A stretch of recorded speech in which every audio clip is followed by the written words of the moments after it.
Good morning, ladies and gentlemen, and welcome to the California Theater on this beautiful Monday morning. I'm Assistant Superintendent Dr. Lorraine Perez, and I'm proud to lead the Student Services Division. It's my pleasure to serve as your Mistress of Ceremonies for this year's Employee Gathering for Excellence. Thank you for joining us as we officially kick off what I know will be a remarkable 2019-2020 school year.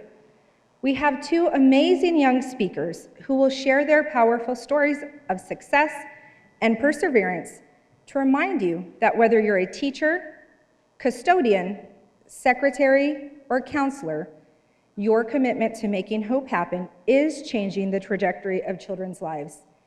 And our great leader, Superintendent Dr. Dale Marsden, will be inspiring us with a special message. And there will be a big reveal later in the program, so please stay tuned. As we prepare for the national anthem and the Pledge of Allegiance, let's pause to remember the lives lost in Gilroy this weekend, as well as the young LAPD officer who also lost his life. Please stand to welcome the award-winning Del Vallejo Leadership and STEAM Academy Cadet Corps under the direction of Captain Ben Cervantes.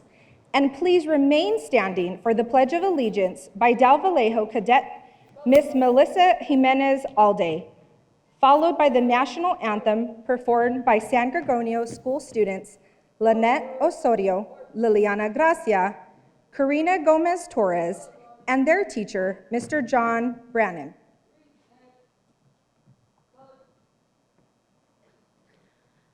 Place your right hand over your heart. Ready? Begin.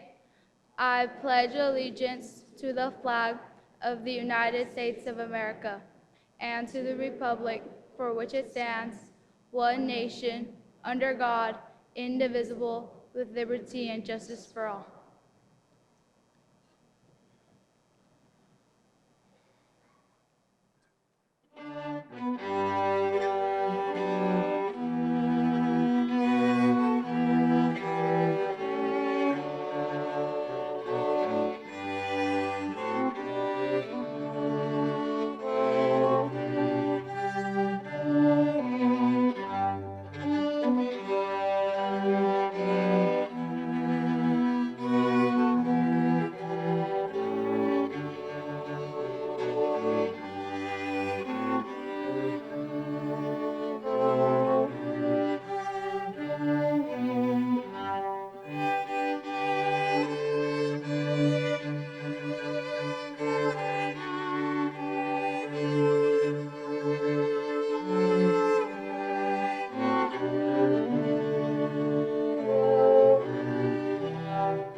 Wow, that was an outstanding performance.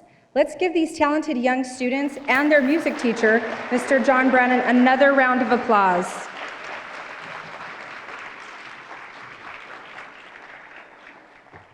At this time, I have a few important housekeeping announcements. We want to remind everyone to please silence your cell phones. Restrooms are available in the lobby near the entrance. And please take a moment to familiarize yourself with the nearest emergency exit. In the event of an emergency, please exit the theater and gather in the grass area outside. If you should need medical attention during our program, a first aid station is available in the lobby. And now, I'd like to recognize our hardworking San Bernardino City Unified Board of Education. Please stand when your name is called so we can honor you with a round of applause. Board of Education President, Ms. Abigail Rosales Medina.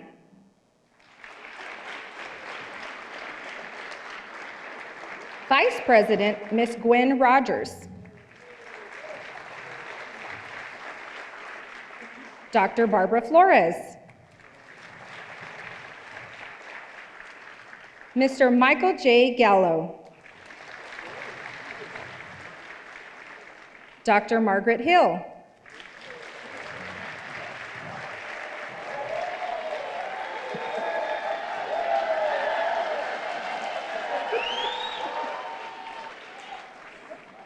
Mr. Danny Tillman. And Dr. Scott Wyatt.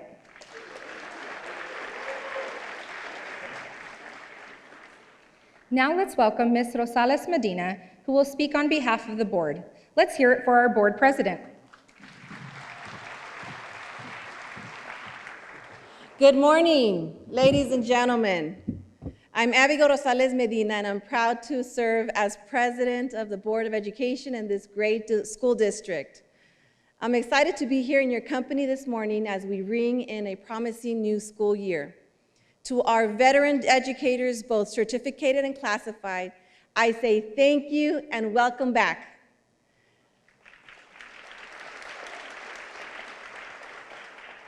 To those joining our awesome school district for the first time,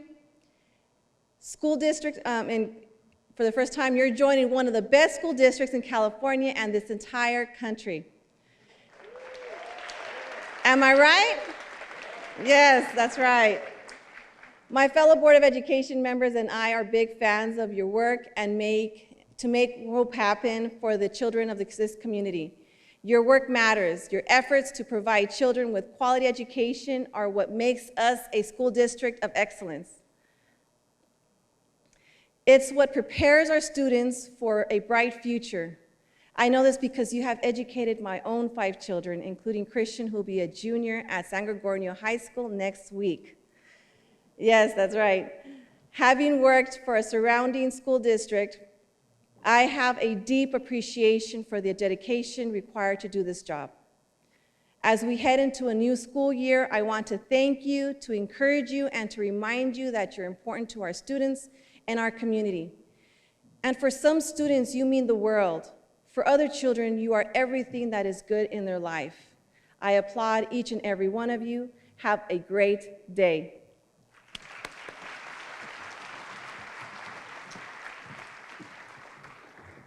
Thank you, Board President Rosales Medina.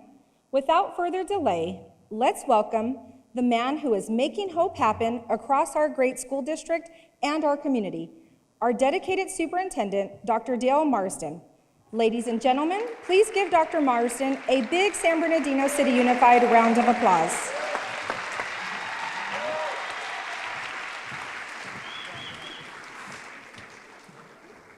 You know, I think this is the one event that inspires me the most, probably more than it does you, because this is the choir. You're the people in this room that we don't have to convince or cajole or persuade. We don't even have to really, you inspire us. So I hope that today serves as a reminder for you of why we do what we do.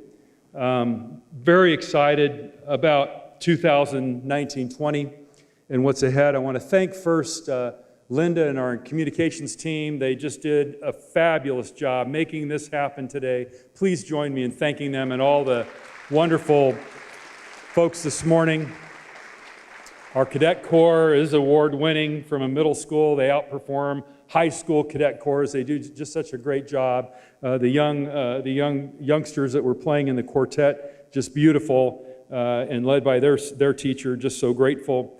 I want to thank the school board. You heard their names called a moment ago, but I said when I came here 7 years ago, the start of my 8th year, that when a board, a cabinet, and a superintendent work in harmony, you spend all your time and all your energies building programs and building people. When you have a board, cabinet, superintendent that are in disharmony, you spend all your time defending and covering up and hiding and trying to create, it just creates a tragedy in a school system. So I'm so grateful for our board that we work in complete harmony. And I want them just to stand one more time because I want to share with you something that I've learned from each of them and how critical it is that we work as a team. First, Abigail Rosales Medina and her leadership, she's taught me that you have to care for the community you serve. Gwen Rogers, she's been with our community for multiple generations, and she's taught me to have this deep love for our community. Dr. Hill has taught us all, has taught me personally, our world would be a better off place if we had more hugs and less tugs. Mr. Mike Gallo has taught me that we can inspire hope in our community and work toward building prosperity for all the students that we serve. Dr. Scott Wyatt has taught me that passion and purpose need to drive everything that we do. Dr. Flores has taught me it's the skill and knowledge of the classroom teacher that makes the fundamental difference in what we do. And Mr. Danny Tillman has taught me that our kids and our families deserve the very best. It is all of us and our cabinet team. Let me have my cabinet team please stand as well. It is all of us in this board, cabinet, superintendent. So grateful to work with their leadership. Thank you. We can't do what we do alone. And I've always said that when the head is healthy, the body is healthy. And I want you to know you have a healthy head of leadership. You have some people that care passionately and deeply about this district, which I'm so grateful to serve. You know, our district's motto is making hope happen. And it's not just words on a page. You are the most critical factor to impacting student achievement.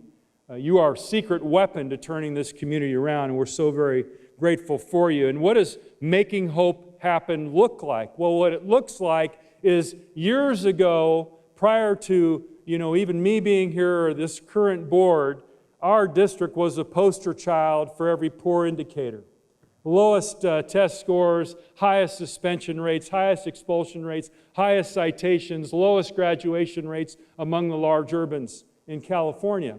In every report, we were either the highest, the top listed, or the lowest listed, depending on the report. And today, when our graduation rate has gone from 66.8% years ago to 91.8% today, passing the state, the national, the county average. When we've over doubled the number of students ready for rigorous college coursework in A to G from 17%, low double digits, to over doubled 34%, and we believe that number is going to climb even again this year. We're making hope happen for the youngsters in our community. And we have now over 50 career pathways for our students that are built with this premise that 2/3 of our kids are going to remain on this track from college to career.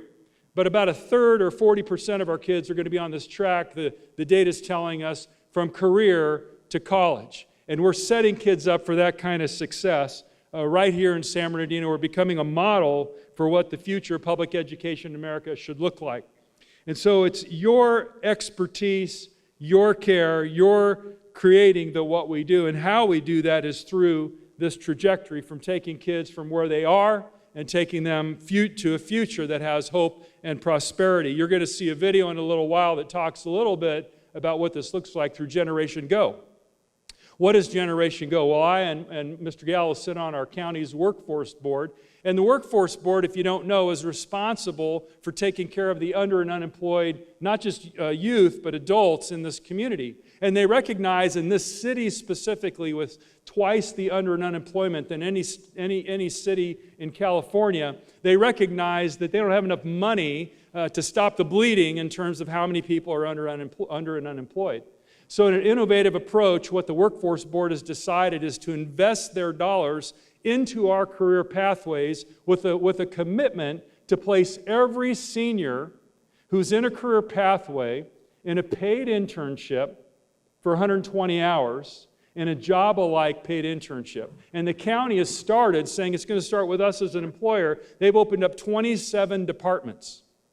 And there's over 27 employers, almost 30 employers engaged in our community in addition to that. That means that in a community where there are plenty of jobs, people drive in and drive out every day, but our young people haven't traditionally been filling those jobs, nor have our community members. And so the innovative approach now is making that happen through Generation Go, and you're going to hear a couple of those success stories, but that's what's changing the trajectory for our young people. And here's some exciting data out of Generation Go, now into our second or third year. Over 50% of the kids, as they get into these job internships, are getting hired after high school. That's a big deal, because they're recognizing, that's a big deal. They're recognizing that our youth have the skills, competencies, and abilities. Let me just give you one example. Luis Bustamante, who went through Indian Springs High School's advanced manufacturing program, went to Sorensen Engineering as a paid intern, and he's there coming in, and as most paid interns, the employer looks at you and says, well, what's this guy going to do? And they had him sweeping floors for a few days, and then pretty soon he says, hey, I can run that big machine. And he was pointing to one of their advanced computer numerically controlled machines that you have to do the work first on a simulator before you do the real machine, or you could break it. Very costly machine. And this young man was demonstrating to them that he was not only able to operate that machine, he was nationally certified. So they put him to work on that, and then later they offered him employment where he's now doing microscopic advanced manufacturing because of the training that he received here in San Bernardino City Unified.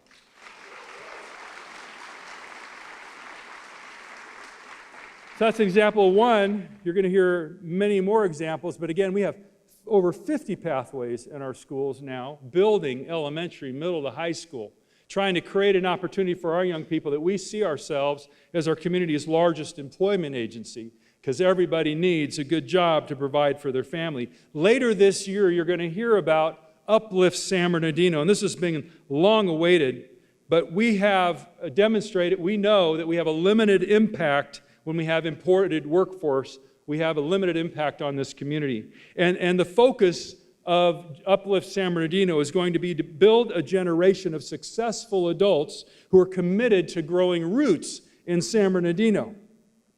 So what this is the Making Hope Happen Foundation, which is a foundation of our district, which now has granted over 1,000 full-ride scholarships to community college. These are $3,000 a year, $3,000 scholarships.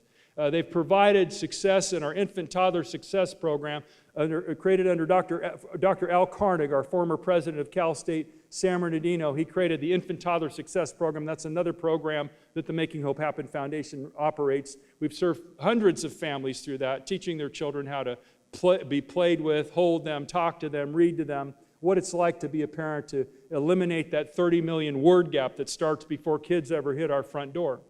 But in addition to that, Making Hope Happen Foundation is taking on Uplift San Bernardino, which is going to be a collective impact effort led independently of the school district that will stand the test of time. Because some things that we've learned is the work that we're doing in San Bernardino City and in this community can't be a single leadership dependent. It has to be a system that's built. So Uplift San Bernardino will help to coordinate all these multiple agencies coming together to really create what I take from these random acts of excellence and build aligned acts of excellence so that our families and our community can be served well. So looking forward to that. I want to thank you because we are one team with one goal. We're working hard in San Bernardino City to create the kind of organization that's what I call flat. It's not a power over organization, a power with organization. You heard Miss Medina mention a few minutes ago, she's got 5 kids go through our district. I just had the last of my 2, I have 4 kids, but the last of my 2 that went to school here just finished at Cajon High School this last year. We're all humans. We're all people. We all work in an organization that is a human organization, serving other humans to help them be successful. So our goal as we're building this organization is to create one team with one goal. And how do we do that? How do we build this kind of culture of excellence? You wonder, when we have 72 schools, 50,000 students, 8,000 employees in a community of well over 200,000 people, how do we create that system of excellence across the entire district? Well, I want to remind you that we borrowed a practice years ago from the Ritz-Carlton. See, the Ritz-Carlton doesn't own any hotels, but yet they have the most excellent customer experience anywhere. What they did is they built these basics for excellence. Matter of fact, that's where we borrowed the name for our basics for excellence. See, in the Ritz, everybody holds on to these basics that describe how they serve each other and how they serve the people that are with them. And so we, years ago, when I first came on, took and surveyed all 8,000 of our employees. What do you want to see, hear, and feel in a district of excellence? What do you always want to see, hear, and feel? What do you never want to see, hear, and feel? And we codified those into those 7 basic statements that we have that you see regularly all the time. And this year, we're going to take that to a whole nother level, where we're going to now start to look at what are our customer service tenets. We're going to ask the same kind of question of all of you in the entire organization again, and our community. What do you want to see, hear, and feel in our customer service toward each other and the community that we serve? Toward each other and the community that we serve. And I want to read a few of the Ritz-Carlton's basics just to give you a sense of some of the things that we can look to build upon. Listen to this one. We are always ladies and gentlemen serving ladies and gentlemen. Matter of fact, they have another one that says, we're always ladies and gentlemen even when a conversation grows abusive and must be terminated. Because the Ritz-Carlton knows they can't control everybody who comes to their counter, but they can control themselves. And they made a determination they're going to be always ladies and gentlemen, similarly to what we do. Smile, we're on stage, always maintaining positive eye contact. Uncompromising levels of cleanliness are the responsibility of every employee. I mentioned this to our managers some time ago. It's just wired into me. Wherever I go, even in our community, if I'm walking around, I see a piece of trash, I'm going to pick that piece of trash up. It's like if I'm in my own house and I see trash on the ground, I don't just leave it on the ground. This is our house. We can't depend on one custodian to pick up all the trash on every campus, can we? No more than I can depend on just one person in a very busy household to take care of the work that needs to happen. It's our role and responsibility. Cleanliness is each of our responsibility. And here's another one that the Ritz has. Be an ambassador of your hotel in and outside the workplace. Always talk positively. Any employee who receives a guest complaint owns a complaint. Matter of fact, I went to a leadership training one time at the Ritz-Carlton, and they told us that if you go to the Ritz and you bring to an employee, it doesn't matter, you're just walking down the hall, you bring to an employee a complaint, that employee takes you personally to go resolve that complaint. They might take you to the person who can resolve that complaint. They'll step back, let the complaint get resolved. They'll walk you back to where you were, and then they'll call you later to follow up to say, hey, how'd that go? Here's some more. Escorting guests rather than pointing out directions to another area of a hotel. If you were staying at the Ritz-Carlton and a guest walked up to you and said, hey, where's the gym? They're not going to just point. They're going to actually walk you to the gym. Use proper telephone etiquette. Answer within 3 rings and with a smile. You ever had anybody answer the phone with a smile? Well, they do at the Ritz. As a matter of fact, we checked it out on my team one time. I called the Ritz-Carlton. Try it. They answer the phone within 3 rings. I was blown away. Protecting the assets of the Ritz-Carlton is responsibility of every employee. So some things that I learned from the Ritz-Carlton when I was there years ago is they said, number one, they start with the best people. And I got to tell you, I know, and it starts in this room, we have absolutely the best people on the planet. I am telling you, we have incredibly talented people. Matter of fact, I would say to you, especially some of those that have worked their way to success in some of the senior positions in the district, they're volunteers. They can go anywhere they want to go. But they choose to be here. And they choose to make a difference in the lives of the community that we serve. It's an incredible opportunity. So they start with the best people. And then they empower their people. Well, I can't say this enough, and I hope that we can create this kind of culture throughout the entire organization where we have this same level of ownership and empowerment, where we're not renters in the organization, not renters, we're owners. And this is what they do at the Ritz-Carlton. See, they empower every employee up to $1,000 to make it right for a customer. So you walk up to someone at the front counter, they don't have to be a manager, and they don't have to ask their manager's permission, but they're empowered to make it right for a customer. And remember, who's our customer? We serve each other, and we serve the community. Inside the organization, up, out, throughout the organization. And then here's another one. They have another basic that says, never lose a customer. Whatever it takes, they never lose a customer. They told a story one time of a young pregnant lady who walked in the Ritz-Carlton, came up to the reception counter and was greeted, and it was a hot August summer. Now, my wife, she's been pregnant 4 times. A couple of those have been in the summer, so I don't know from personal experience, but I know from her experience, it's no fun being pregnant in the summer. And this lady walks in to the Ritz and wants to stay there with her husband because her air conditioning is broken in her house, and they just live right down the street. And the receptionist looks at the counter, the computer, she says, you know what? We are completely full. I mean, there's literally no room at the inn. But here's what she did because she was empowered. She said, you know what? We can't get your room, but here's what we are going to do. We're going to send our heating and air conditioning people to your house, and they're going to repair your air conditioner. Now, you talk about customer service. Do you think maybe that she gained a new customer? Who knows? Do you think the reputation of the Ritz-Carlton is still being talked about today because of the actions of a single empowered employee who made the right decision at the right time? And that's the kind of culture we're working hard to create. So you can look forward to this year, us working together with you to develop our customer service tenets so that we'll have a better sense together of what this looks like. So I want to remind you of something. Remember, I told you as I came in here, you all know these things. I'm preaching to the choir. So this is just a reminder. I want to remind you of our why. See, the why we come to school, you're going to hear from some students today. You're going to be reminded about our why. Our why is serving the young people of this community first and foremost. First and foremost, we are a learning organization. And why do we have learning as our primary aim? Well, the why is so that our young people can be future and be on this trajectory to prosperity. That's our why that drives us. And here's your second job. Your second job and my second job is whatever's on the job description. See, our first and primary job is the success of every single one of our young people and their families and the community that we serve. Because don't we serve all the way from infants and toddlers all the way to adults in our system? So I want you to see a video that inspired me recently that can kind of make this point true, and then I'll come back to some of my notes.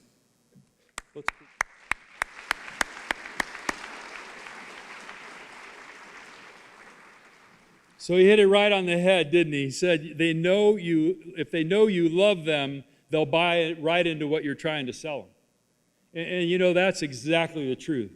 So our real job, our number one job, you can call yourself the chief healer. We are a healing organization. And our second job might be the lead custodian or the secretary or teacher or board member or superintendent. Doesn't matter where we sit in the organization, we all have the same first job. And then our second job is a job that we do with all our heart, our mind, our soul, our strength. And I hear a similar story from our students about us loving them. You know, I have a superintendent's advisory. I have 10 students from every high school, 10 foster and homeless youth. We come together about 5 times a year, and I get to listen to them. It's a listening and learning time. It's an opportunity for me to know what is it that they think will cause a change, a powerful change in what's ahead. And I shared with you in my letter to invite you here that today you're going to hear powerful testimonies of hope, of where you'll get a glimpse into their lives as they share real examples of how they're set to change the future trajectory of San Bernardino. You're going to hear, whether in video or in person, or someone introduces them, you're going to hear from Kalik and Yoselin and Alyssa and Johnny, and you're going to hear about Johnny, and you're going to hear from Jalen. And I want to tell you, this is the truth, their story is not defined by their trauma or their drama. That may be kind of the preface to their story, might be some of the cover art on their book, but it is not their story.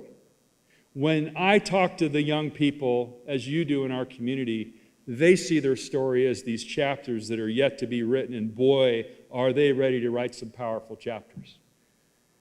And the stories from our students inspire and remind we are first and foremost a healing and learning organization, creating the conditions where every child can succeed, regardless of the color of their skin, the language they speak, their country of origin, their zip code, their social, financial, religious, or any other unique quality. We just say, come.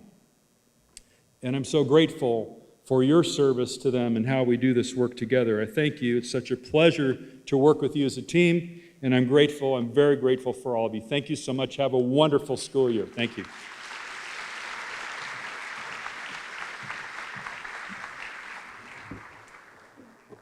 Thank you, Dr. Marson, for that inspiring message.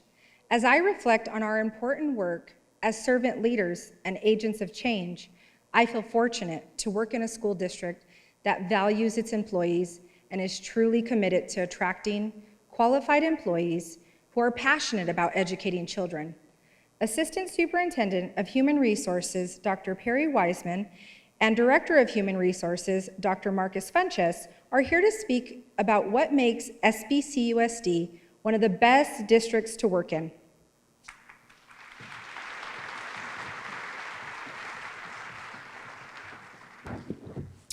Welcome, everyone, and thank you for being here at our 8th Annual Employee Gathering for Excellence. As I look out into the audience, it reminds me of just how important each and every one of you is to our success. Do you know that our greatest asset in the city of San Bernardino is this district? And the number one asset in our district is our people, each and every one of you. Whether you work in the front office, serve as a custodian, teach students, support classroom teachers, or any other position in the district, your work is critical to the success of both the district as well as the community. That's why we take this work very seriously. Who we hire matters here in San Bernardino City Unified School District.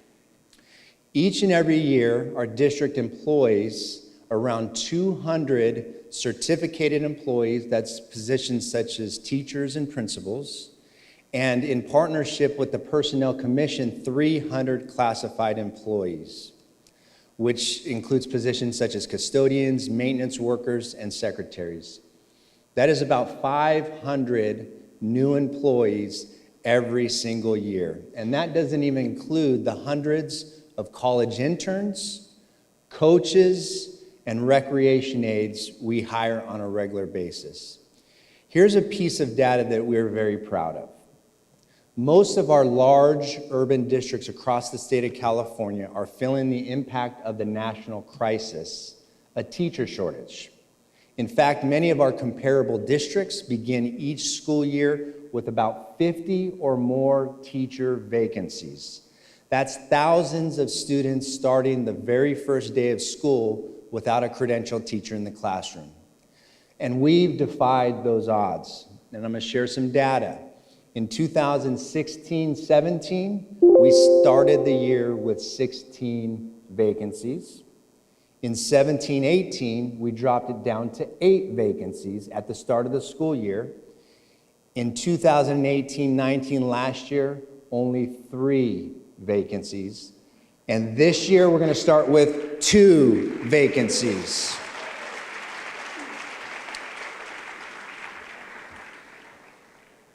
Can I see the clicker, please?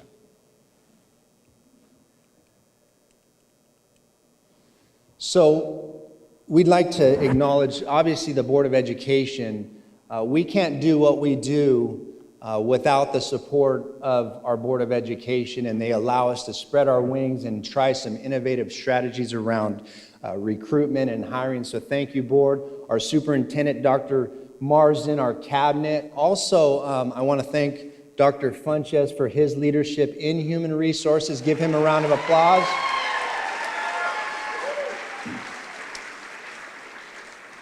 We also have Alexis Jenks. I'd like to give her a round of applause.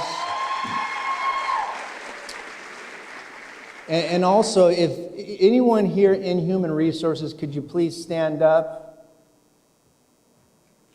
I see a lot of people in Human Resources. There we go. Let's give them a round of applause. I know last few weeks, Iris Guzman, we had a marathon of interviews for our managers, and she was there facilitating each and every one. So Iris, thank you very much. I know my assistant, Katrin, plays a very significant role in the hiring of our managers, so thank you so much for the work you do, Katrin. And then I also want to acknowledge we couldn't do this without the work of our Personnel Commission, Gladys Bird, Irma Garcia, and the entire PC staff. Please give them a round of applause as well. While we're making great strides in hiring staff in the district, we still have a long way to go. Here are some alarming statistics that we are up against. The national teacher shortage is real. And I'll put these up.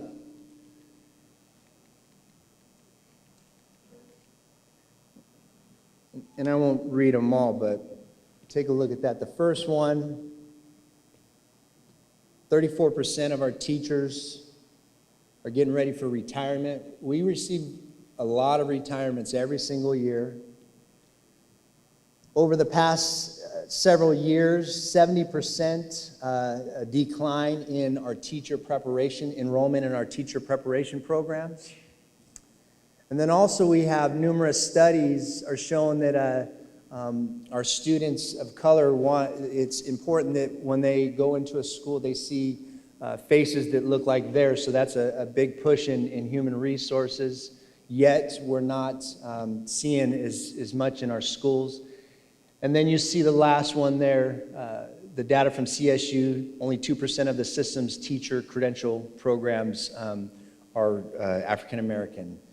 So considering these complex challenges, our district is focusing on 3 hiring strategies.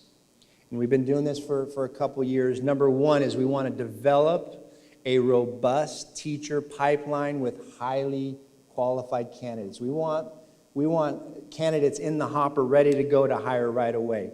Number 2, we want to make sure that we hire our own community so that our workforce reflects our community. And number 3, we want to hire candidates who understand and are also committed to this community.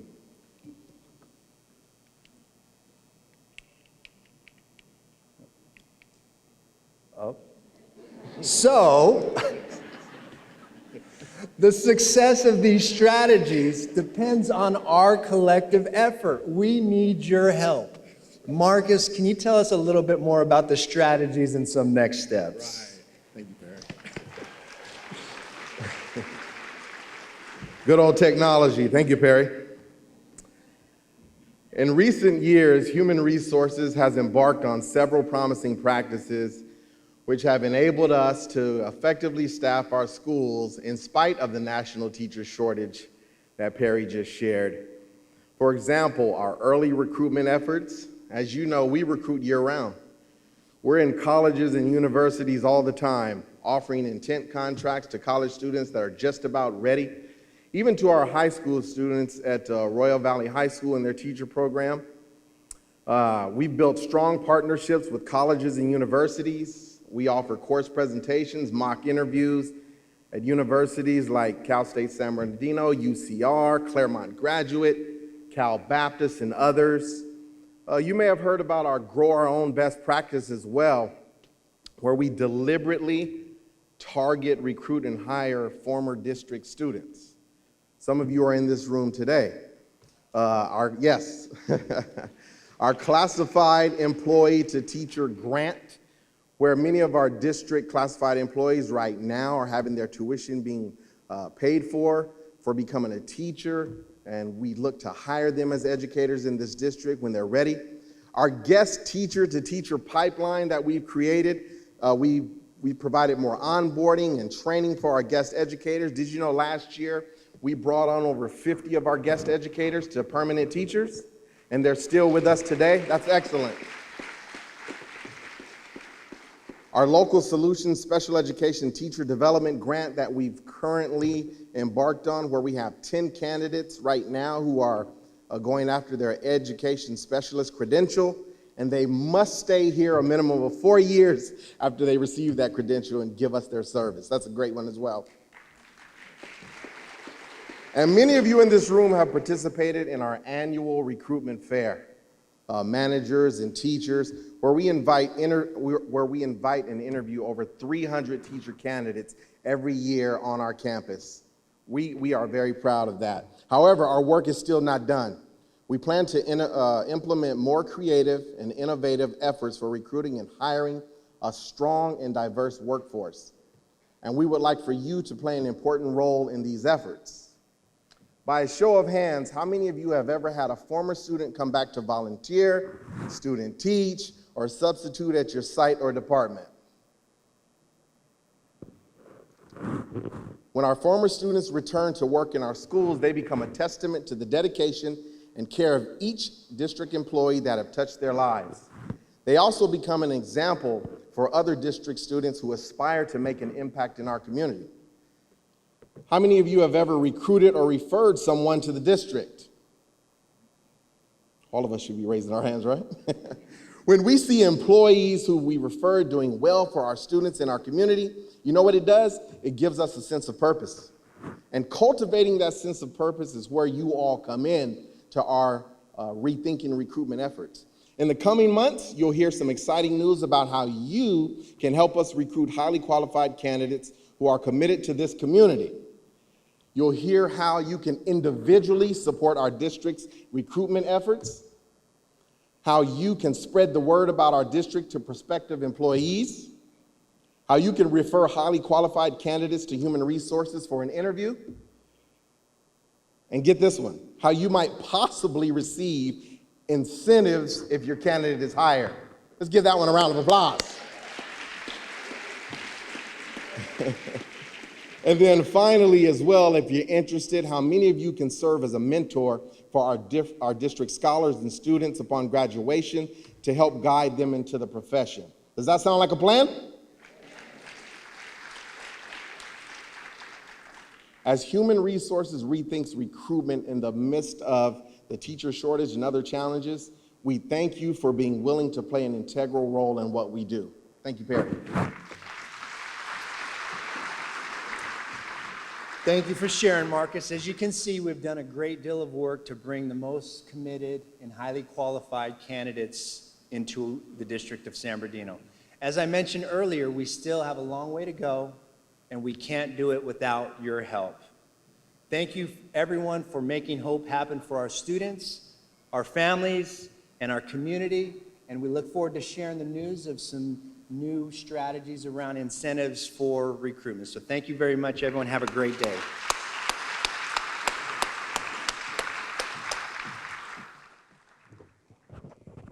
Thank you, Dr. Wiseman and Dr. Funches and staff for recruiting and retaining the best employees. At this time, we are going to shift the spotlight to our very own students and their powerful stories. We know that hearing these stories will rekindle your commitment to your work and changing the lives of our students, one child at a time. Now we bring you a story of tenacity and sheer determination, the kind of determination that develops when a young man refuses to let his circumstances define him. Our students are truly amazing, don't you agree? We're going to ask Khalik to please stand to be recognized. If you would please stand, Khalik.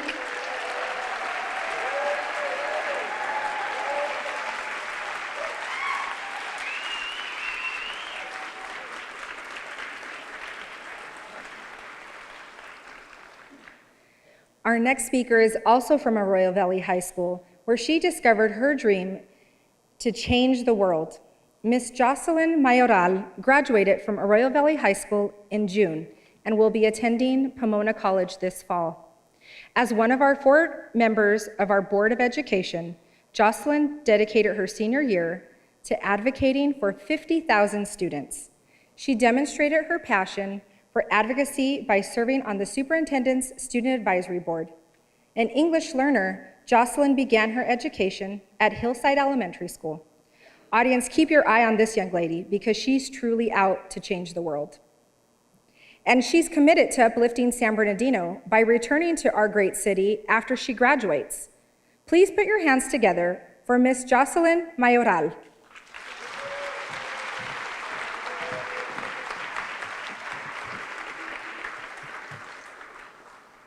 Good morning, San Bernardino City Unified School District.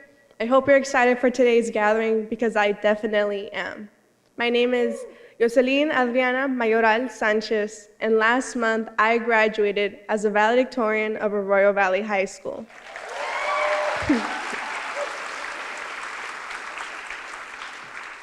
Do we have any Hawks in the house, possibly? Woo! I could not have achieved this title had it not been for the support of my family and teachers. So before I continue, let me formally thank you. My parents are both immigrants from Mexico. My father, Salvador Mayoral, is from Guadalajara, Jalisco, and my mother, Esperanza Mayoral, is from Nochislan, Zacatecas. They got married 36 years ago and had 4 children in the first 6 years of their marriage. 12 years after the 4th child was born, I came into this world. I practically grew up like an only child, but I still had older siblings who held me up to high expectations. Since I was the baby of the Mayoral household, I struggled with finding my place in the family because I felt left out. I often resented myself for having been born so late, and in retrospect, this emotional division cost me so much time and energy. I've tried my best to heal by loving and accepting myself. I have to always remind myself that it's okay to be silly and dorky sometimes, and that I have to live life to the fullest. I've learned to let go of my anxieties through faith and prayer. I've learned how to move forward by having hope for a better future. Although it took me a while to realize this, having been born a decade later after my siblings was actually a blessing. Since my parents had already been in the United States for 2 decades, they were already naturalized American citizens when I was born. I have been blessed to never have known the fear of deportation. I have never had to live my life with my head low out of fear that the police could stop me and send me to a completely different country. My entire family has had the privilege of being able to travel between both sides of the border without hesitation. And it pains me to see my friends and extended family live a completely different reality. There are way too many people in this country who have to fight for the right to give their children a better life. I wouldn't be standing here today had it not been for the courage and the determination of my parents. They have worked, struggled, and fought hard to push the future of the Mayoral and Sanchez families forward. For as long as I can remember, my dad used a soccer analogy to describe the purpose of his children. He says that in soccer, everyone knows the leading soccer players, the ones that make all the goals and get all the fans. But people don't give credit to the defenders, the ones to do the trabajo sucio, the dirty work, and do whatever they can so that their forwards can make the shots and bring home the victory. My dad describes himself as a defender because he doesn't care about the recognition or the glory. He cares about helping his children become the superstars of the family. His goal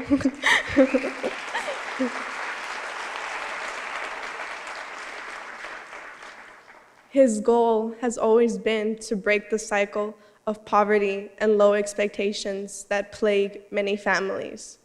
Papa, I stand here before you as proof that all of your hard work was not in vain.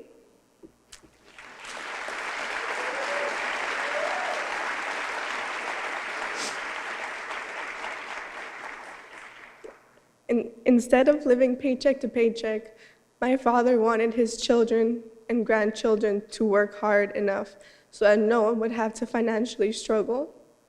He wanted his children to become the next leaders of this world so that they could correct the wrong and bring justice to those who have been wrongfully convicted. He knew that education was the first step to getting his children there. My dad.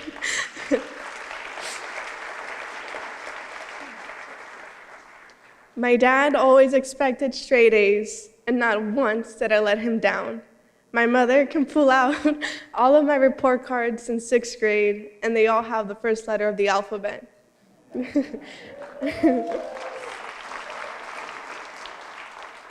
I remember the first time I bragged to my dad that I had a 4.0 GPA. He was upset because he expected a 10.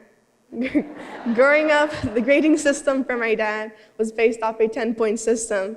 So of course, he was upset when he thought that I got a 4 out of 10.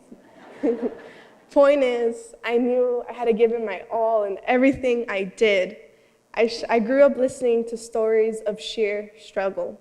My dad struggled to find consistent work, and he's done his fair amount of washing windows, of cutting fabric, and selling furniture just to squeeze by for the month. At one point, we almost lost our house. Fortunately, my mom got a job in this school district to provide a second income while still raising 4 children. Right after I was born, my dad was run over by a drunk driver in the middle of the day right here on Baseline. We struggled so much at the time. My family depended on local food drives and donations to help us get out of that dark hole. The car accident nearly killed my dad, and had it not been for the support of the community, my family would not have been able to overcome that difficult chapter in our lives. When most children were playing video games, my brother and sisters were working fast food jobs to help pay the bills and put food on the table. My dad and I would take care of each other while everyone else worked to save their money to support each other.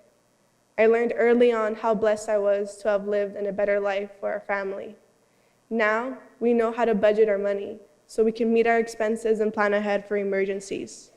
Since those dark times, there has always been food in our kitchen and gas in our car. We have learned how to live with less and how to appreciate the value of everything we have. My family grew a new layer of tough skin and learned how to keep our priorities straight. My siblings have especially helped push our family forward. I have looked up to them my entire life, and I can honestly say that each is passionate about the work they do, and they care so much about giving back to their community. My parents' dream of seeing their children succeed is no longer just a dream. My 4 older siblings have each succeeded in their own journeys of life, even though they were limited when they started out as young adults. My sister, Marisol, graduated from San Bernardino High School in 2002, and is now a middle school counselor in San Diego. My brother, Salvador, graduated from San Bernardino High School in 2004, and is now an aerospace engineering professor at Cal State Fullerton. My sister, Espy, graduated from Arroyo Valley High School in 2006, and is now the mother of 2 beautiful girls, Penelope and Anastasia. And finally, my sister Erica graduated from Arroyo Valley High School in 2007 and is now a resident guest teacher at Indian Springs High School. My siblings have devoted their lives and careers to helping children, and I'm hopefully following in their footsteps. With the great resources I had at hand, there would be no excuse for me not to go even further in my own educational endeavor. This is how I became dedicated to school, because I felt like it was my moral and personal obligation to work hard, just like how my parents and siblings did to give me a better life. I wanted to show them that all of their love and support did not go to waste, that I was going to set the example for other students. That meant that I was going to actively participate in class discussions and be willing to ask for help when I needed it. In the classroom, it was my job to excel. It was my duty to do all of my homework and study for my exams. Nothing was going to stop me from doing my best, because I wanted to be able to go home, look at my family in the eyes, and make them proud. Even before my mother enrolled me at Arroyo Valley High School, she looked at me straight in the eye and told me that I had within me the potential to be the class valedictorian. Okay, no pressure, Mom. I was a part of the Global Leadership Academy for 4 years, where I had a full schedule of honors classes and worked in a small academic environment that exposed me to my first real understandings of how the world works. The Academy is filled with staff like you who care about the well-being of their students. My AP World History teacher, Mr. Victor Rivera, who graduated from Cajon High School in 2002, saw the kind of student I was and encouraged me to join his academic decathlon team. For 3 years, Mr. Rivera taught me how to be a better decathlete by dedicating study time to the curriculum and motivating others to do the same. Through his support and guidance, I am proud to say that I was awarded the most valuable player for 3 consecutive years, and I served as both president and vice president of our club. Thank you, Mr. Rivera.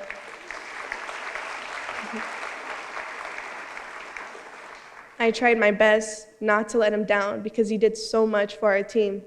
He overworked himself to help our team fundraise and network with local companies for the sake of promoting our team. When finances were tight, he would always step up to the plate and make sure every decathlete was covered. I had the benefit of knowing Mr. Rivera as a coach and teacher. He always put forth his heart and soul into his work. Whenever he felt like he failed his students, he would always apologize to all of his classes because he felt like he wasn't the best teacher. But fortunately, he used that sorrow and turned it into energy to fuel his spirit to keep going. He carried himself with humility and dignity. And I'm sure every student could see it in his eyes how much he wanted his students to learn and grow as young scholars. Mr. Rivera also taught me the importance of meditation. Sometimes I would be stressed out and would ask him if he had any tips for dealing with stress. He would then carry me through a quick breathing exercise to calm me down, remind me of my strength and my faith for the future. I knew he cared about my mental health as much as my academic performance, and I can't thank him enough for having been such an amazing mentor to me. Like Academic Decathlon, another program would fundamentally change my relationship with education in a transformative way. I remember the day I sat in my freshman English class and learned about PAYS. A student who had recently graduated from Arroyo Valley came to present the program to the NYP freshmen because he knew the value of PAYS.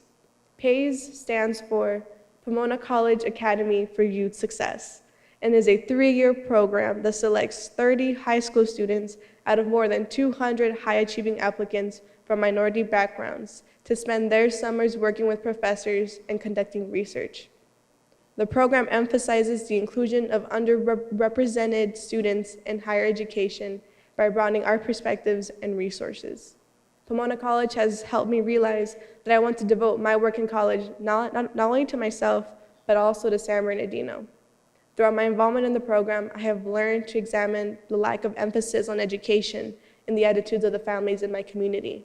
Since many of them spend most of their time trying to overcome the hardships that come with being immigrants and living in poverty, they lose sight of the fact that education can break the cycle of poverty. My siblings and I are proof that education can transform lives. PAYS has encouraged me to think about my community as a key component in my academic future by taking the initiative to express my concerns about student achievement. During my junior year, I was the lead representative for my high school on the Superintendent's Student Advisory Council. Fortunately, the district was already on board with incorporating a stronger presence of student perspective in making more effective decisions for schools. At the council, I joined the peer mentorship committee to work on action plans with students and district staff because I wanted to build a better academic and personal support system for all students. The council would come together every other month for a couple of hours, and every time I went, Arroyo Valley school outreach worker, Ms. Elizabeth Gonzalez, would always take the other Arroyo Valley students and I to the Professional Development Center. I have known Ms. Elizabeth for the past 2 years, and I can wholesomely say that she is an incredible woman. Every time I saw her, she would always ask me how I was doing and how I felt, because she genuinely wanted to know. I would respond, ask her the same thing, and she would always be very transparent with me. Ms. Elizabeth is an honest and caring woman, so she had no problem letting me into her heart and mind to really know what it is like being a woman who has to fulfill many responsibilities. Her willingness to be so transparent with me allowed me to feel more comfortable around her because I knew she was not there to judge, but to listen. She listened with her heart and gave me her absolute attention whenever I spoke. She inspired me to start journaling my feelings because she told me it helped her release tension from her body in a constructive way. I can proudly say that she is right. Journaling is a simple yet effective way to heal your soul, and it has helped me cope with many of my personal issues. I am so thankful for all of the car rides I had with Miss Elizabeth because I always look forward to being around her positive energy. As an international baccalaureate student, I also explored topics that relate to community building throughout my English and history classes. During my junior English class, I read The Brief Wondrous Life of Oscar Wilde by Junot Diaz. My IB English teacher, Mr. Eric Sanchez, used the novel to take the entire class through an extensive exploration of identity, culture, and relationships. He spoke to us with depth and maturity. And to my surprise, my peers responded with enthusiasm because they were actually eager to read. My class was so intrigued with the novel because our teacher, Mr. Sanchez, helped us establish a personal connection with the author's work. Reading the book became a self-reflective experience because we were able to draw so many connections between the fictional world of the novel and our community, so much so that it almost became surreal. The novel talks about the coming of age of a young man named Oscar de Leon, a first-generation Dominican American whose family has had to escape the dictatorship of Rafael Trujillo. The family settles in a poor area of New Jersey, and they find themselves feeling cursed because of all the hardships they have had to overcome.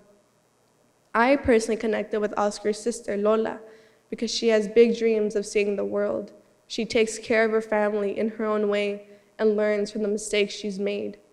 She understands the harsh realities of the world and knows that it's her job to break the cycle of violence and abuse in her family.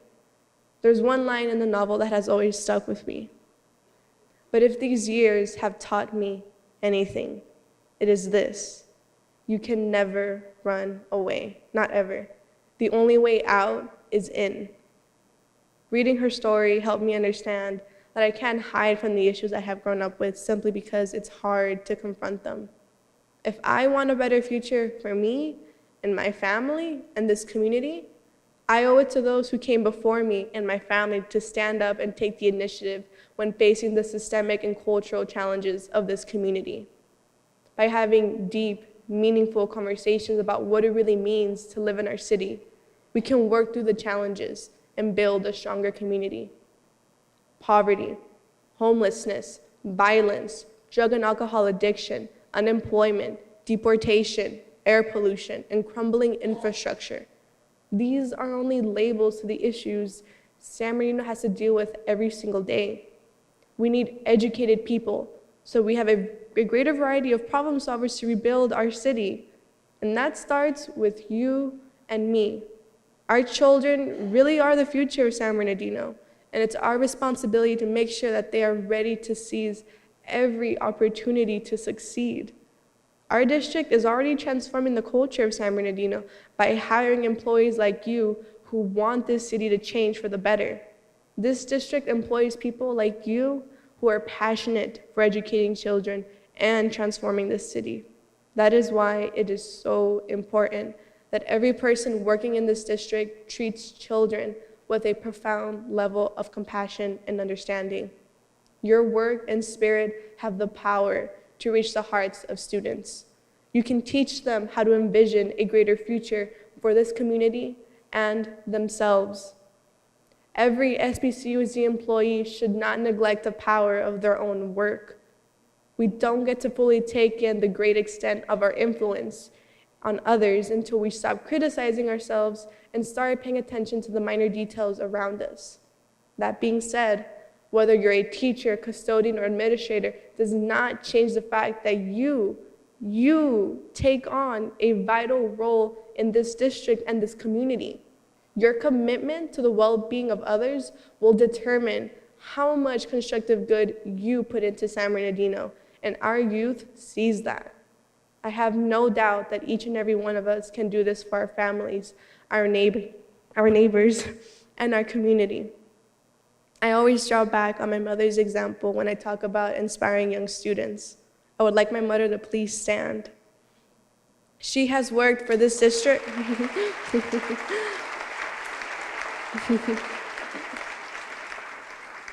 She has worked for this district for 28 years as an educational assistant Spanish 3 and is currently at Curtis Middle School.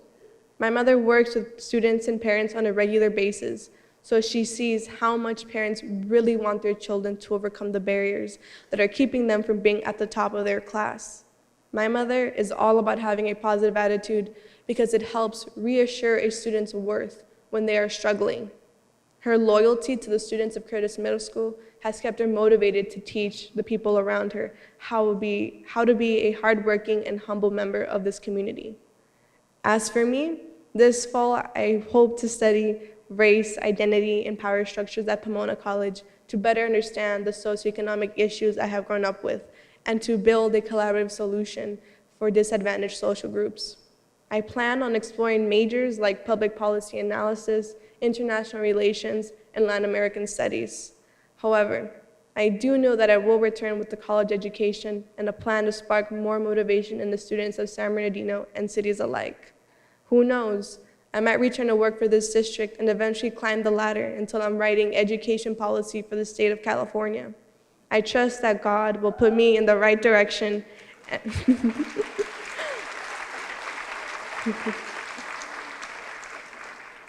I trust that God will put me in the right direction and eventually bring me back to San Bernardino because I deeply believe that the next student should not be left to the same worn-out, predetermined track.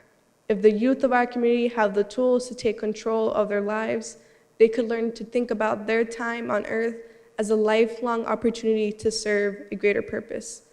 I want to give others hope for the future and give a new perspective on education as motivation to change the world for the better.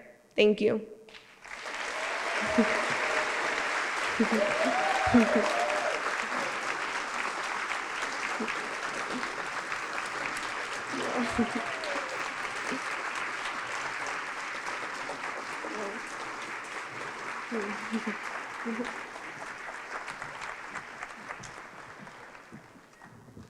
Wow. What a profound story and message. It's amazing. Ladies and gentlemen, let's give this wise and young woman another round of applause.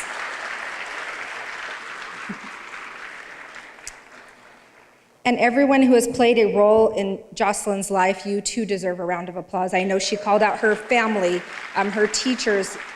You all deserve a huge round of applause. For a young lady to get up here and share that message that she shared this morning just shows how much people have poured into her. And so thank you for all of that contribution. I hope you're as touched by Jocelyn's powerful testimony as I am. Now we have a video dedicated to a very unique and thriving partnership we have with San Bernardino County Workforce Development Board, a partnership that is focused on training our next generation of doctors, mechanics, and teachers. This partnership is an important part of our efforts to bring economic vitality to our region. Let's take a look. In the San Bernardino City Unified School District, we pride ourselves in preparing students to succeed in college and careers.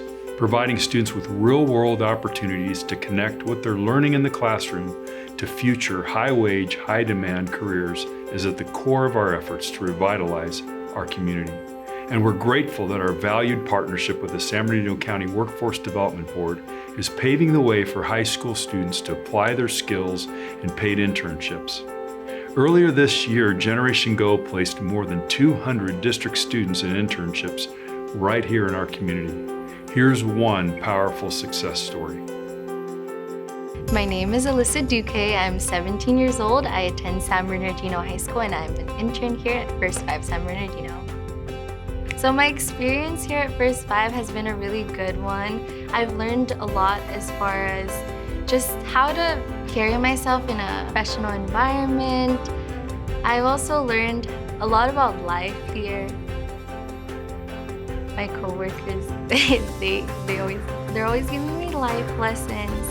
And yeah, I've just learned how to build relationships with a lot of people.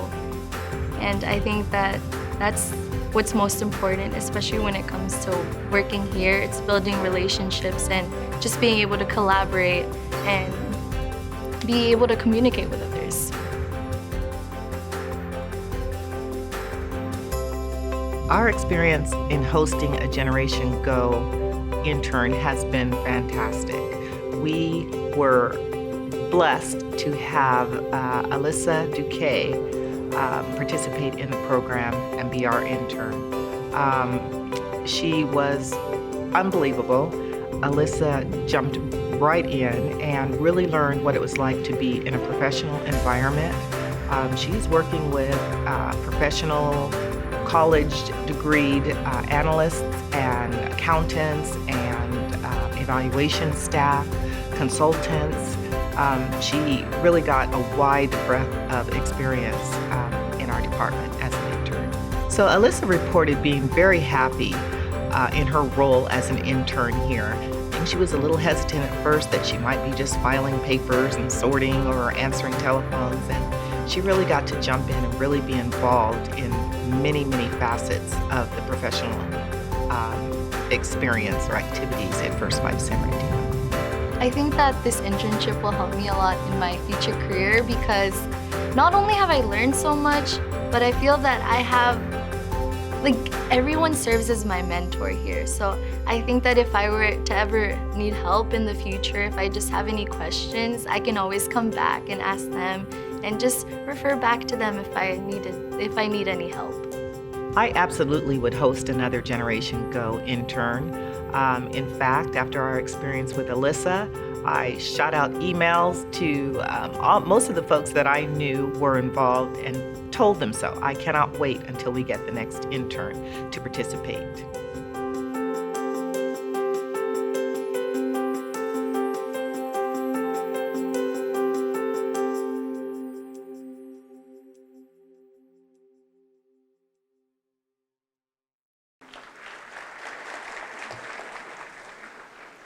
As you have seen this morning, the hard work of transforming our community and its economy starts with each of us. It starts when we believe in the untapped, unlimited potential of each child who walks into our schools, regardless of their circumstances. I'm thrilled to introduce our next video featuring Cajon High School graduate, Mr. Johnny Valtierra. His story is a great example of how you make hope happen for our students.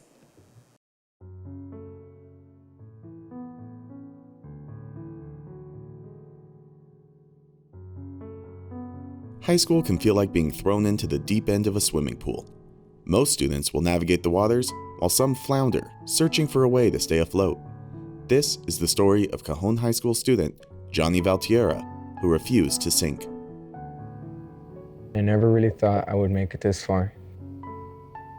People judge me by the way I look, the way I speak, by the people I hang out with, the family I have, and my culture. Although some of their assumptions may be true, I'm not a bad person. None of us is perfect in this world. Some of us have to fight to survive every day. The only thing that's perfect is love and respect, which allows us to accomplish our goals. My freshman year, I decided I wanted to play a sport. I wanted to play something different, something where I could bond with the team. I decided on water polo. The only problem was I didn't know how to swim.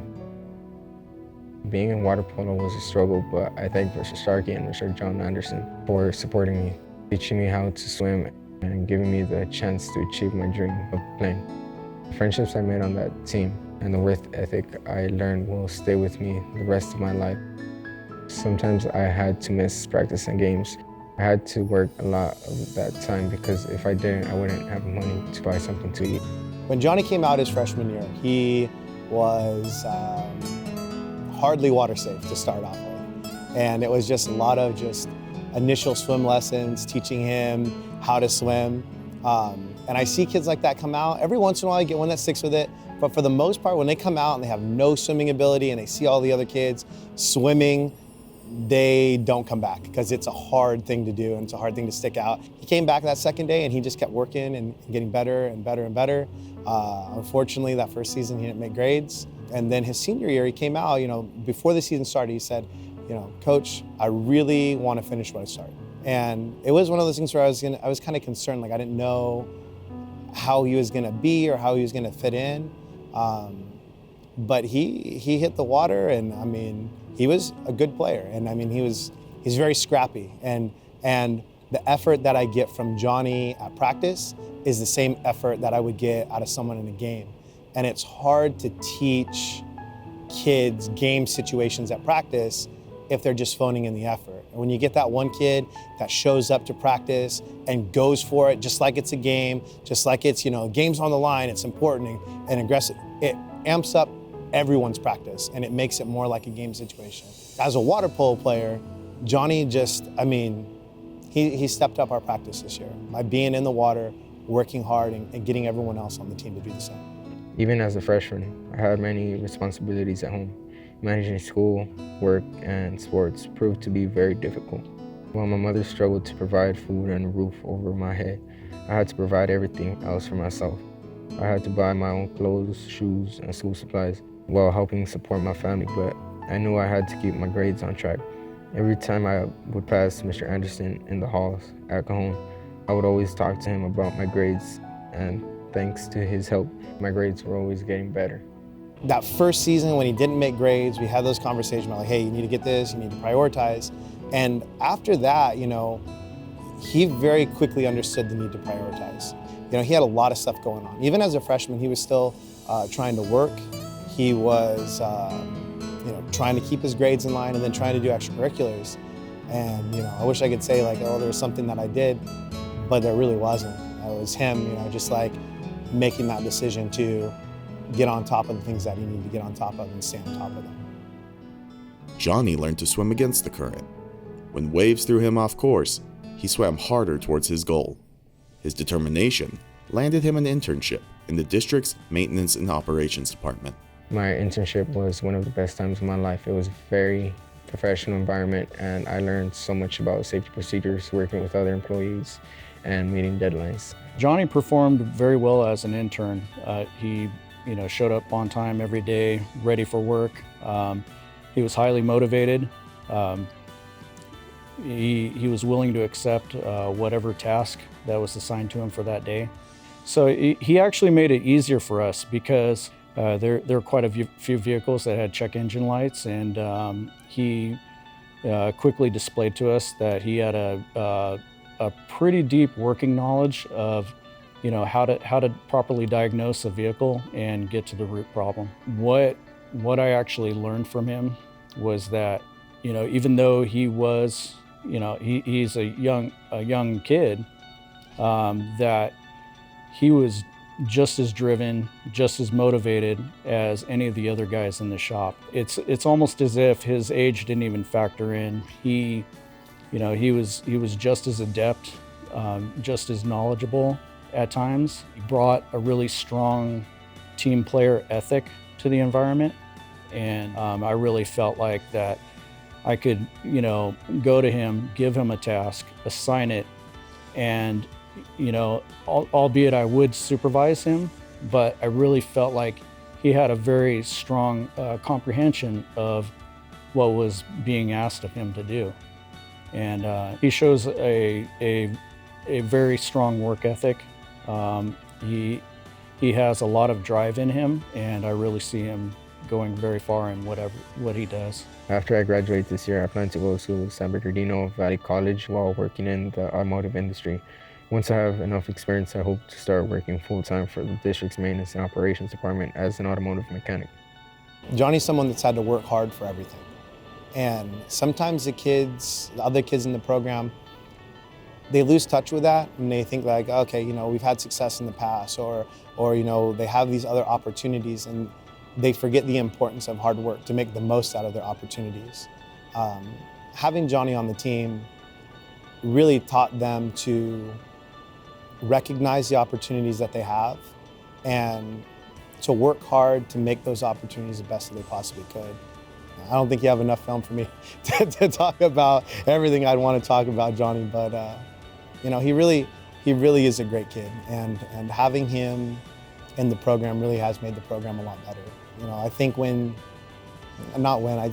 know that his future is going to be very bright, and that he's going to continue to be. You know, I've seen him, you know, face a lot of different adversities in his life, and he's resilient.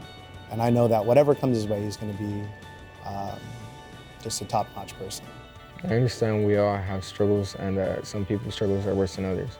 But nobody can ever truly understand how another person feels unless they walked in their shoes. I feel that people are born into the life they have today, whether good or bad, but only your actions can determine whether you stay there or move on to something bigger. This is my story, but it's only the beginning. Thank you to the San Bernardino City Unified School District teachers, coaches, and staff who became Johnny's beacon of hope. So Johnny wanted to join us this morning, but he couldn't be here because he went straight from high school to the workforce. Let's give him one more round of applause.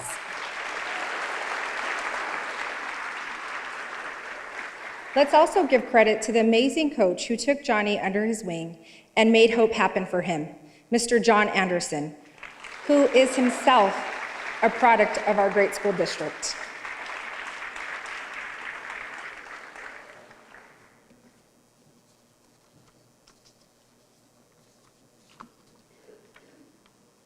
Ladies and gentlemen, many of you have been patiently awaiting the reveal of an important announcement that we believe will advance our work to make the San Bernardino City Unified School District one of the best in the state and nation. Since last school year, many of us have been diligently working behind the scenes to take our community engagement plan to the next level. This next video will be your first introduction into vital changes coming to our community engagement plan this school year. Let's take a look.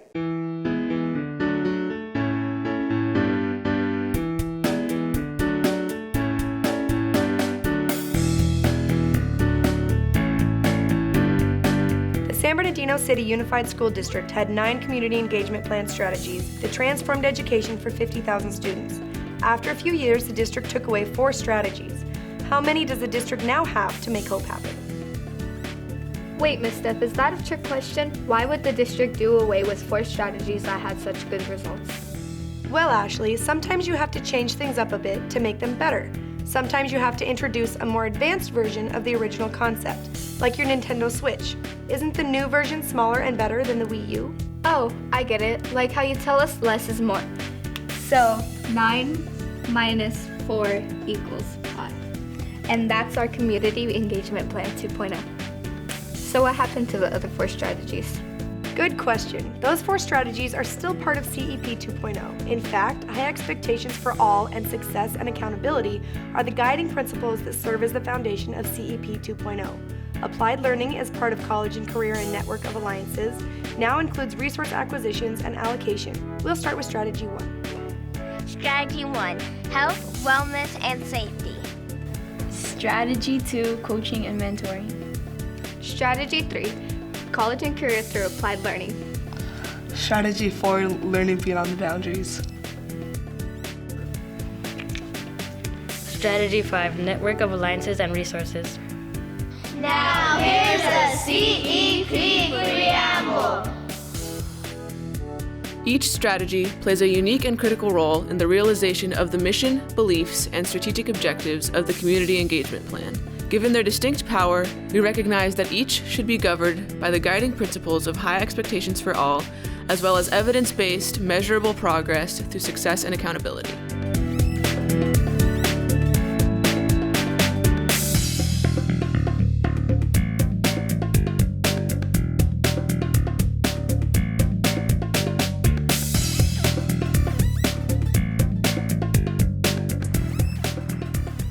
The saying goes, once a teacher, always a teacher. So as I stand here before you, I don't feel like it would be right if I didn't check for understanding. So what's 9 minus 4? Great. Exactly, that's right. We've done our jobs. Now that we've given you a glimpse into the next phase of our new and improved strategic plan, in the coming months, you'll be learning more about how your work, individually and collectively, will contribute to the success of CEP 2.0. So be sure to stay engaged throughout the 2019-2020 school year. I meant it when I said during the opening that you would be moved by the testimony shared with us today. Here to introduce our final speaker is Mrs. Heather Lozano, a special education teacher of Cajon's Best Buddies Club. Let's welcome her to the stage with a round of applause. Thank you. Good morning, ladies and gentlemen. It is my pleasure to be here this morning. 30 years ago, a young man at Georgetown University, there we go, Georgetown University had a vision. He began a club to create friendships between individuals with special needs and those without. That club turned into a nonprofit, and today, the Best Buddies program, founded by Anthony Kennedy Shriver, has positively impacted individuals throughout the world. One of those amazing individuals who now carries the same torch of inclusion and acceptance for all is the young man I am honored to introduce this morning. Our former Cajon High School Best Buddies officer, New Life Club officer, Success Club president, and our 2017 Cajon High School Cowboy of the Year. This is the same young man who heard 2 years ago that my mother was in the hospital on Mother's Day and took her flowers. He's a young man of integrity with a heart of gold and a future world changer. I could easily write a book about him. May I proudly introduce to you Mr. Jalen Stocklin. I love you. Thank you, Mrs. Lozano, for that amazing introduction. Good morning, everyone. I would like to take the time to thank you for coming out today to acknowledge the hard work that you all continue to do on a daily basis to make hope happen. You should have a round of applause for yourselves because I wouldn't be here if it wasn't for you guys. I grew up attending schools in the San Bernardino City Unified School District, starting at Kendall Elementary. I then attended Shandon Hills in middle school and later attained my high school diploma at Cajon High School. Shout out to the Cowboys. Currently, I am wrapping up my associate's degree in liberal arts, social and behavioral sciences at San Bernardino Valley College with the aspirations of becoming a special education teacher here in the district.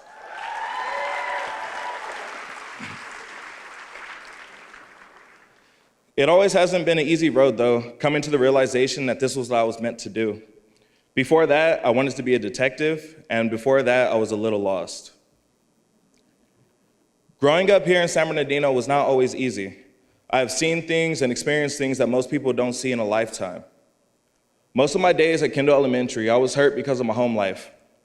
Growing up in an abusive household, watching my parents divorce and fight for custody of my brother and I, going back and forth every other week with my brother from my mother's home to my father's, it was hard and stressful, but my mother, Talise, made it easier with constant support and love. My mom always used to tell me to be the man that I want to be and never settle for what the world believes me to be. She taught me to never leave anyone out.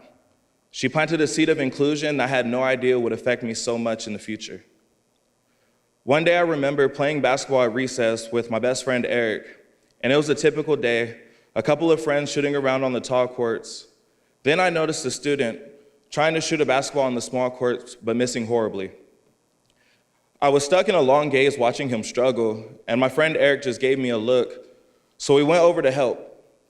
Not knowing anything about the kid, once we approached him, we realized he had special needs. He had Down syndrome. We later found out many of his classmates called him AJ.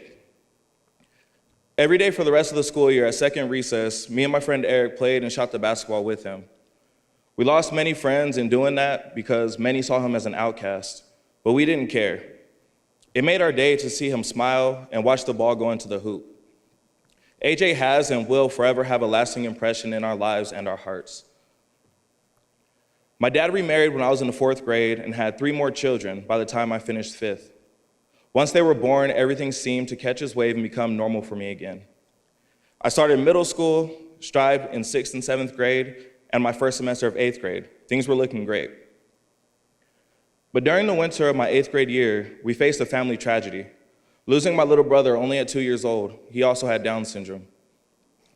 It was very sudden and unexpected. It took a toll on my step-siblings, my father, and my stepmother. I then fell into a depression. I started to just go to sleep in my classes and avoid my schoolwork. My English teacher, Miss Vinay Smith, and my history teacher, Mr. Dwight Hunter, God rest his soul, noticed the decline in my productivity in the classroom. They took the time to have a meeting with me, and they gave me the support and the hope that I needed when I needed it most. My second semester was long and hard, but I still managed to finish with above a 3.0 GPA because of that support.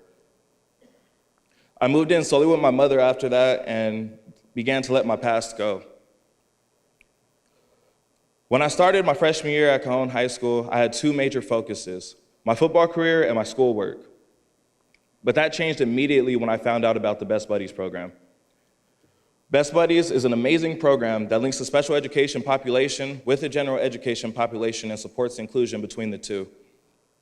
I actually was not a member of Best Buddies until after my freshman year of high school, but I continued to associate with Mrs. Lozano and her club and became an official peer buddy member my sophomore year. Knowing Mrs. Lozano opened many doors in my high school career, giving me the opportunity to join and run other clubs. The years that I was privileged to have in Best Buddies were truly amazing. From all the events to rallies and even days just in the classroom with the buddies were worth more than any other sport or grade. I built relationships on the foundation of inclusion that my mother instilled throughout my years at Cajon, but I was still missing something. The end of my junior year, I decided that I wanted to be a detective, but Mrs. Lozano, who has practically become a second mom by the time, noticed that I wasn't 100% sold on the career. Around this time, a couple of years ago, actually, we attended the Best Buddies conference in Indiana, and it changed my life. Being at the conference for 3 days, we were experiencing friendship and relationships on a whole new level, not seeing one's disability, but their potential in life, and it made me definitely reconsider becoming a detective. When we came back to California, I talked to Mrs. Lozano about it and gave it a lot of thought, but eventually I did decide that the detective life was not for me.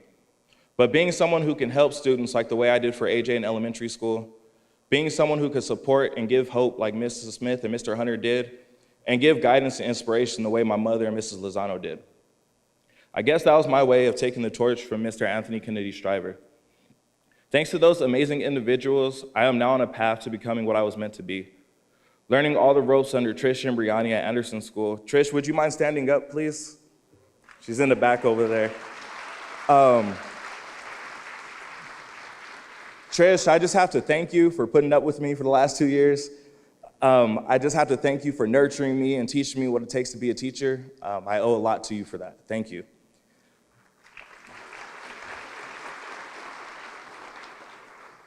I also want to acknowledge my mother and my family. Mom, Dad, Eddie, Ryan, do you guys mind standing up, please?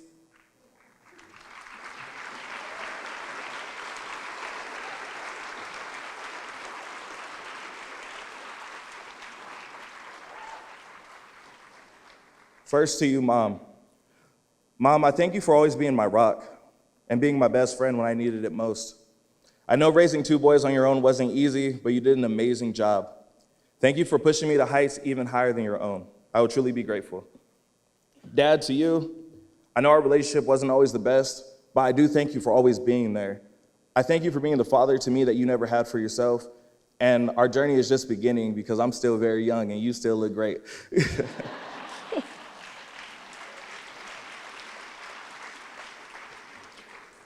To my brothers, Eddie and Ryan, even though our parents aren't actually together anymore, blood couldn't make us closer and a marriage couldn't make us closer. We've had a bond and a brotherhood that will last a lifetime and into the next. I thank you guys for everything you guys have ever done for me, and I just thank you for always being there for me.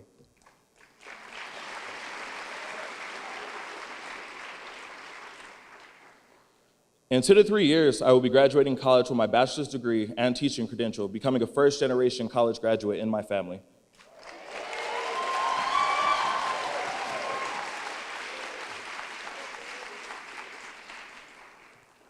In 2 to 3 years, I will be sitting among you all as a teacher with the same goal as all of you, to make hope happen.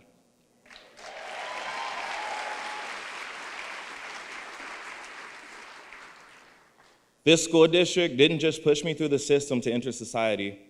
It helped me and cared for me and nurtured me into the man that is standing before you today. My experiences in life gave me my why. They gave me a reason to make hope happen because people like all of you did it for me.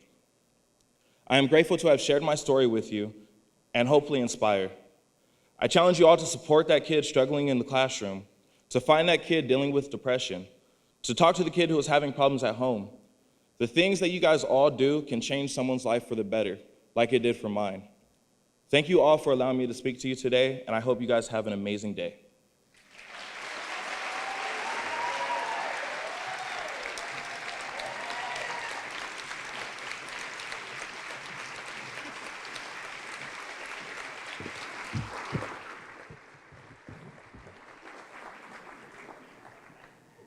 Jalen, you deserve that standing ovation. Take it all in, young man, because it's a sign of all the great things that will come your way. Go out and make your mark on this community and this school district. Let's hear it for Mr. Jalen Stockland one more time.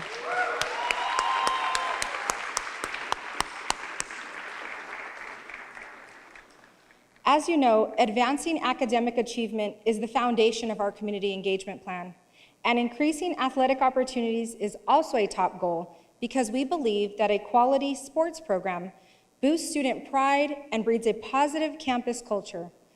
Much work has gone into developing an athletic strategic plan to give our student athletes a level playing field. In fact, many of our students' recent athletic victories are included in the summer edition of Celebrating Excellence, which you received when you entered the theater. Our Board of Education has invested $3 million to fund our athletic program and provide new uniforms for all our secondary teams.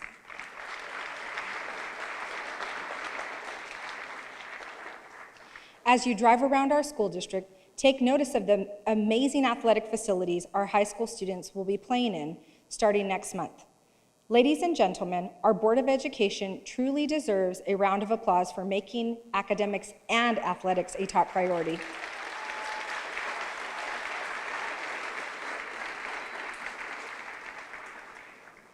But those beautiful top-of-the-line stadiums and ball fields need to be filled with spectators and supporters, and that's where you come in. We need you to do your part to support our athletes. This next video is the first in a series of videos we'll be rolling out in the coming months to invite you and our local community to fill the stands and root for the home team. Let's take a look.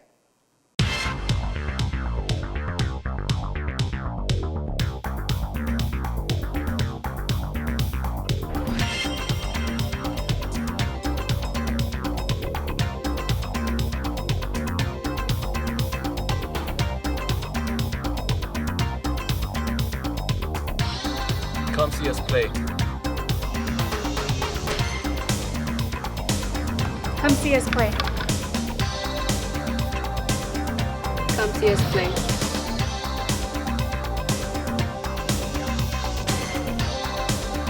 Come see us play.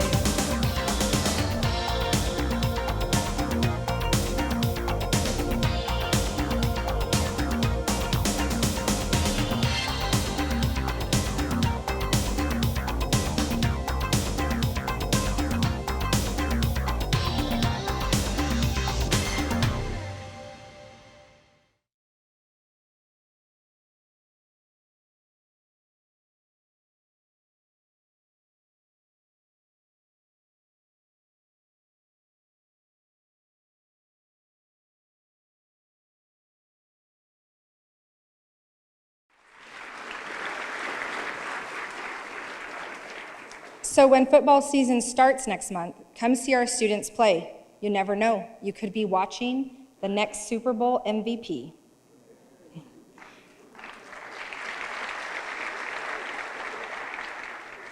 Well, that brings our 8th annual Employee Gathering for Excellence to a close.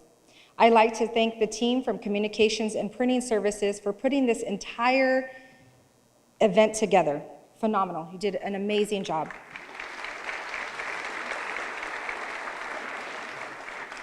Before we wrap up, I want to remind you that we care about your feedback. Please use the little slip of paper you received when you entered the theater to give us your feedback.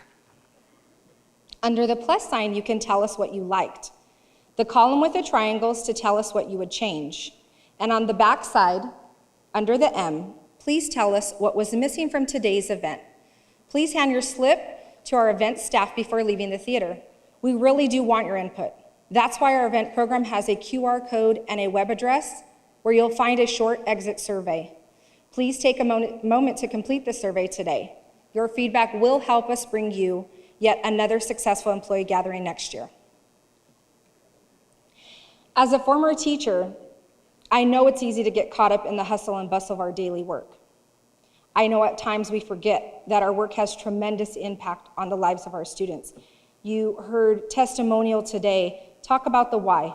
I mean, really, we heard from kids, no matter what their circumstances were, the commonality is that they were persevering.